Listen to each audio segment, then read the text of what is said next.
नमस्कार। मैं डॉक्टर हिमानी भाटिया, हिंदी विभाग, राजकीय स्नातकोत्तर महाविद्यालय बारा आपका स्वागत करती हूँ। आज मैं आपको बीए थर्ड ईयर में फर्स्ट पेपर में छायावाद के बारे में बताने जा रही हूँ। छायावाद का तात्पर्य एवं अर्थ। हम देखते हैं कि छायावाद के तात्पर्य एवं अर्थ को लेकर विभिन्न विद्वानों एवं समालोचकों ने अपने मत व्यक्त किए हैं, जिसमें से हम सबसे पहले देखते हैं कि आचार्य रामचंद्र शुक्ल क्या कहते हैं। आचार्य रामचंद्र शुक्ल का कहना है कि छायावाद शब्द का प्रयोग दो अर्थों में समझना चाहिए। एक तो रहस्यवाद के अर्थ में, जहां उसका अर्थ काव्य वस्तु से होता है। छायावाद का दूसरा प्रयोग काव्य शैली या पद्धति विशेष के व्यापक अर्थ में है। छायावाद का सामान्यतः अर्थ हुआ प्रस्तुत के स्थान पर उसकी व्यंजन करने वाली छाया के रूप में अप्रस्तुत का कथन। दूसरे आते हैं हमारे आचार्य हजारी प्रसाद द्विवेदी। आचार्य हजारी प्रसाद द्विवेदी जी का कहना है कि छायावाद के मूल में पाश्चात्य रहस्यवादी भावना अवश्य थी।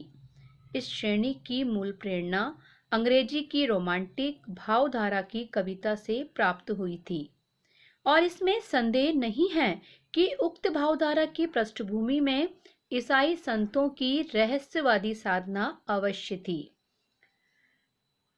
नेक्स्ट है हमारे जयशंकर प्रसाद।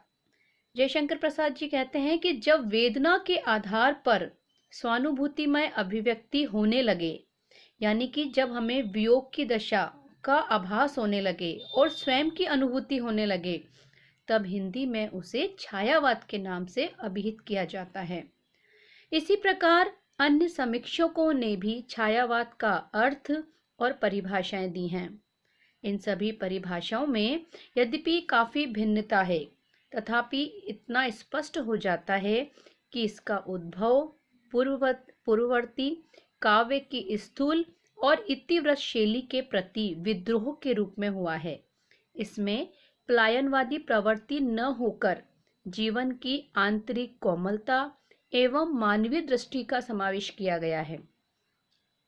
इस कारण छायावाद में लाक्षणिकता, सौंदर्यता, प्रतीक विधान, मानवीकरण, उपचार वक्रता तथा स्वानुभूति की विवर्ती के साथ प्रकृति से अभेद एवं सूक्ष्म चेतन शिल्प का सुंदर समावेश हुआ है। इन सब विशेषताओं के कारण छायावाद का अर्थ एवं स्वरूप अपनी एक अलग ही भाव व्यंजना का परिचय माना जाता है। हम देखते हैं आगे कि छायावाद की प्रवृत्तियां।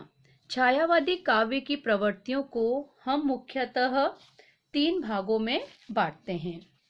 हम सबसे पहले देखते हैं कि छायावादी काव्य की प्रमुख प्रवृत्तियों को विषयगत, विचारगत एवं शैलीगत। अब हमने इनकी 3 काव्यगत प्रवृत्तियां ली हैं, विषयगत, विचारगत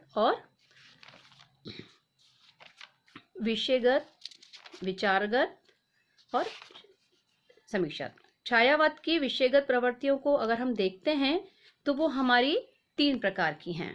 पहली है नारी सौंदर्य और प्रेम का चित्रण, दूसरी है प्रकृति सौंदर्य और प्रेम की व्यंजना, तीसरी है अलौकिक रूप, प्रेम और रहस्यवाद। छायावादी कवियों ने अपने काव्य में मुख्यतः सौंदर्य और प्रेम की व्यंजना की है। उनकी इस प्रमुख प्रवृत्ति का दर्शन हमें 3 परिप्रेक्ष्यों में प्राप्त होता है। सबसे पहला है नारी सौंदर्य और प्रेम का चित्रण। छायावादी कवियों ने नारी को उसके सर्वाधिक रमणीय और मधुर रूप प्रेयसी रूप में ग्रहण किया है। प्रेयसी रूप में नारी को ग्रहण करके उन्होंने उसके सौंदर्य और प्रेम का हृदयहारी वर्णन प्रस्तुत किया है। हृदयहारी यानी कि हृदय को हर लेने वाली नारी बताया गया है। छायावादी कवि कहते हैं कि नारी का वो रूप जिसमें वो रमणीय, सुंदर लगे, सबको प्यारी लगे, किसी प्रेयसी की प्यारी लगे, और ऐसा रूप, ऐसा सौंदर्य जो और लोगों के मन को हर लेता हो, अपनी तरफ आकर्षित कर लेता हो, ऐसे उसके सौंदर्य का वर्णन छायावाद में प्रस्तुत किया गया है। प्रसाद, पंत निराला के काव्य में प्रेयसी के इस प्रकार के मधुर सौंदर्य के शत शत चित्र अंकित हुए हैं। कामयानी में श्रद्धा का सौंदर्य चित्रण हुआ है। नील परिधान बीच सुकुमार, खुल रहा मृदुल अध खुला अंग, खिला हो जो बिजली का फूल, मेघवन बीच गुलाबी रंग। इस प्रकार का मार्मिक और इस प्रकार का सौंदर्य का जो वर्णन किया है वो अद्भुत है। प्रेम के क्षेत्र में छायावादी कवि किस प्रकार की रूढ़ि या मर्यादा की श्रृंखला से परिबद्ध नहीं दिखाई देते थे। जो उनके मन में आता था वो अपनी भाषा में अपनी लेखनी के माध्यम से उसको व्यक्त कर देते थे। निराला ने प्रेयसी में प्रेम का आदर्श प्रस्तुत करते हुए लिखा है, दोनों हम भिन्न वर्ण, भिन्न जाति, भिन्न रूप, भिन्न धर्म भाव पर केवल अपना तत्व से प्राणों से एक थे। छायावादी कवियों की ऐसी प्रेम अभिव्यक्ति कहीं और दिखाई नहीं देती है। छायावादी कवियों ने व्यक्तिगत प्रेमानुभूतियों को ही स्वच्छंद व्यंजना की है। साथ ही प्रणय व्यापार के वर्णन में उन्होंने स्थूल कार्यों की अपेक्षा हृदय की सूक्ष्म भाव दशाओं की और स्वयं को अधिक रमाया है। प्रेम व्यंजना के क्षेत्र में छायावादियों की विशेषता उनकी वेदना है, क्योंकि जब तक वेदना नहीं होगी, जब तक वियोग नहीं होगा, तब तक संयोग नहीं होगा। और जब तक वियोग होने के बाद जो संयोग होता है उसका अपना एक अलग ही मजा होता है। उनके प्रेम का अंत सदैव वेदना में होता है। इसी प्रकार प्रेम विषयक छायावादी काव्य में मिलन के उल्लास की अपेक्षा विरह की एकांत पीड़ा अधिक अभिव्यक्त हुई है। एक विरहानुभूति द्रष्टव्य हम आपको बताते हैं। विस्मृत होवे बीती बातें, विस्मृत होवें, भूल जाएं उन बीती बातों को, अब जिनमें कुछ सार नहीं, वह जलती छाती न रही, अब वैसा शीतल प्यार नहीं। कि भूल जाएं उन बीती बातों को, उन बातों में अब कोई मतलब नहीं रहा। वह जलती छाती ना रही, वो छाती ना रही, वो दिल ना रहा, वो हृदय ना रहा जो जलता था, मचलता था एक दूसरे के लिए। अब वैसा शीतल प्यार नहीं रहा। जो एक ठंडी छा दे जाती थी, एक शीतलता दे जाती थी, वैसा प्यार अब नहीं रहा। सब अतीत में लीन हो चली, सब अतीत में लीन हो चली, आशा मधु अभिलाषाएं सब पता नहीं कहाँ खो गईं, भूतकाल में चली गईं। मेरी आशाएं, मेरी इच्छाएं, मेरी अभिलाषाएं। प्रिय की निष्ठुर विजय हुई है, पर यह तो मेरी हार नहीं।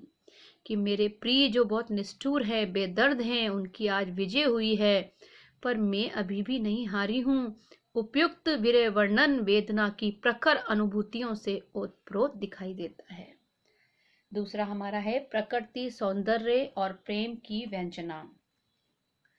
प्रकृति के सौंदर्य और उसमें प्रेम का वर्णन भी छायावादी कवियों की श्रृंगारिकता का ही दूसरा रूप है। वे प्रकृति में नारी के मोहक और सौंदर्य को देखते हैं।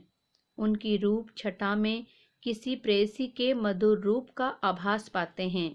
उनकी गतिविधियों में किसी नव यौवना की चंचलता का दर्शन करते हैं।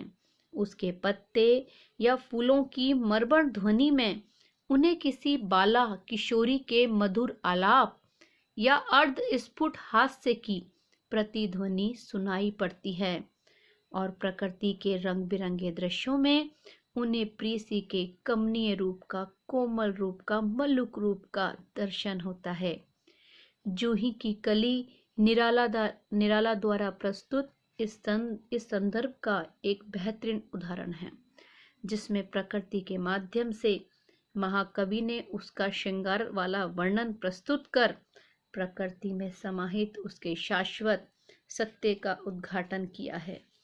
उदाहरण स्वरूप, सोती थी जाने कैसे प्रिय आगमन, वह सो रही थी, जाने कैसे प्रिय के आगमन पर नायक ने चूमे कपोल, नायक ने उसके गालों को चूम लिया।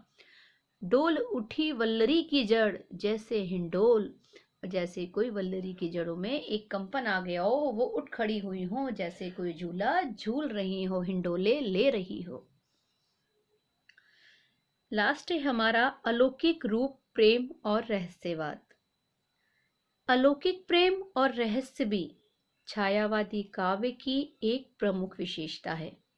अलौकिक प्रेम और रहस्य साधना के क्षेत्र में सर्वाधिक महत्वपूर्ण नाम प्रसाद और महादेवी वर्मा का है। इनके विशाल काव्यों में सर्वत्र उनकी दृढ़ अलौकिक प्रेम और रहस्य में आसक्ति की अभिव्यंजना हुई है। विरह की सनातनता और तीव्रता के कारण कवयित्री महादेवी वर्मा ऐसी मानसिक स्थिति पर पहुंच गई है जहां उसे विरह और मिलन का अंतर ही ज्ञात नहीं होता है।